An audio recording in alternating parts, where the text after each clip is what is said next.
રાષ્ટ્રીય ક્ષય નિર્મૂલન કાર્યક્રમ અંતર્ગત નર્મદા જિલ્લામાં આજરોજ વિશ્વ ક્ષય દિવસની ઉજવણી કરવામાં આવી હતી કે જેમાં આ વર્ષની થીમ યસ વી કેન અધરેટ and TB commit invest and deliver અંતર્ગત ટીબી હારેગા દેશ જીતેગા ઉજવણીના ભાગરૂપે જિલ્લા ક્ષય કેન્દ્ર દ્વારા ટીબી મુક્ત ભારત જન આંદોલન જનજાગૃતિ રેલીને ઉપસ્થિત મહાનુભાવોને હસ્તે જિલ્લા ક્ષય કેન્દ્રના કેમ્પસ ખાતેથી લીલી ઝંડી આપીને પ્રસ્થાન કરાવાયું હતું। આ પ્રસંગે આરોગ્ય સમિતિના ચેરમેન રશ્મિકાબેન વસાવાએ જણાવ્યું હતું કે આજરોજ 24મી માર્ચને રોજ વિશ્વ ક્ષય દિવસની ઉજવણી કરી ટીબી મુક્ત ભારત વિશે આરોગ્ય કર્મચારીઓએ જનજાગૃતિ વિશે માહિતી આપી અને જાગૃતિની રેલી યોજી લોકોને જાગૃત કરવાનો પ્રયાસ કર્યો છે। જિલ્લાની 44 ગ્રામ પંચાયતો ટીબી મુક્ત બની છે તો આ રેલીમાં સહભાગી નોંધાવીને MODTCનો ડોક્ટર હેતલ નાયકે જણાવ્યું હતું કે જિલ્લા કક્ષાની રેલીનું આયોજન કરી લોકોને ટીબી વિશે જનજાગૃત કરવામાં આવ્યા હતા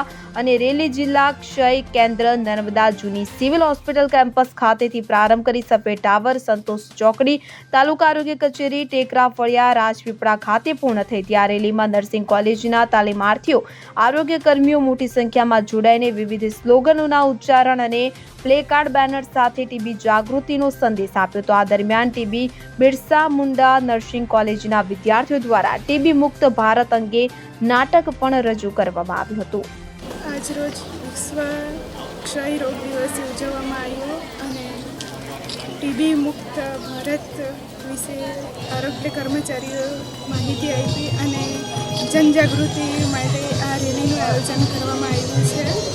આરોગ્ય કર્મચારીઓને હું અભિનંદન પાઠવું છું કે 44 ગ્રામ પંચાયતો ટીબી મુક્ત બની છે।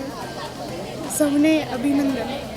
આજે 24 માર્ચ વિશ્વ ટીબી દિવસ નિમિત્તે જિલ્લા કક્ષાની રેલીનું આયોજન અમે કરેલી છે અને આજ રોજ જિલ્લા પ્રમુખ આરોગ્ય સમિતિના ચેરમેન અને તાલુકા પંચાયતના પ્રમુખ દ્વારા અમે લીલી ઝંડી આપી રેલીનું આયોજન કરેલ છે। લોકોને જનજાગૃતિ ટીબી વિશે જાગૃતિ મળે એ માટેનું અમે આયોજન કરેલું છે। જ્યોતિ જગતાપ સાથે CN24 ન્યૂઝ રાજપીપળા। હવે જુઓ દેશ દુનિયાની તમામ ખબરો તમારી આંગળીના ટેરવે।